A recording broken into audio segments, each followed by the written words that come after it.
so we've received quite a few questions this week from the group. I'm going to read out one of them and I'm going to answer it in a video. So here goes.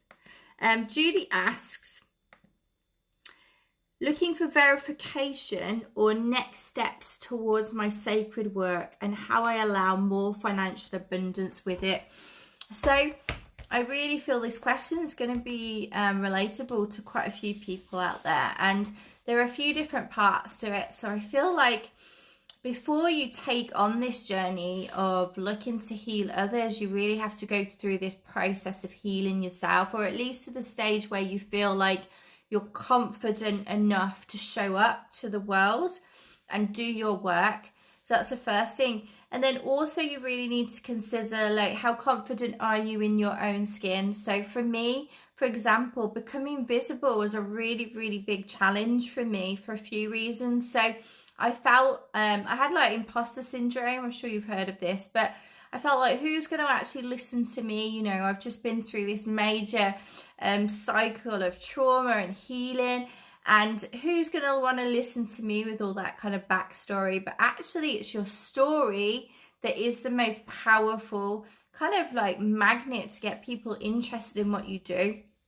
But you have to be at the stage where you've kind of got through the bulk of your story. So, you know, start writing your story down. Does it feel like you've got a really nice, succinct story to tell somebody? And remembering also that your clients only have to be like one step behind you.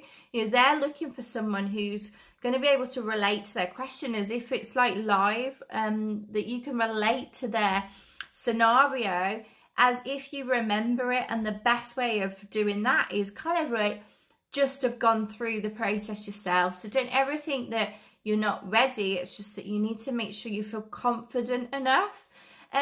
The other important thing about sacred work is that you've got to kind of understand what it is you want to help somebody with, you know, what it is particularly you want to help them with, or are you going to go general? I would say, like, don't always listen to marketing people. You know, go with what your instinct says, go with what your intuition says, go with what your team say. You know, use this relationship you've got with your team and check in with them. So for me personally, I check in with my team for every single decision that I make. And if it feels good, I do it. And if it doesn't feel good, I don't do it. And that's the way that I kind of like live my whole life, to be honest. So I just check in.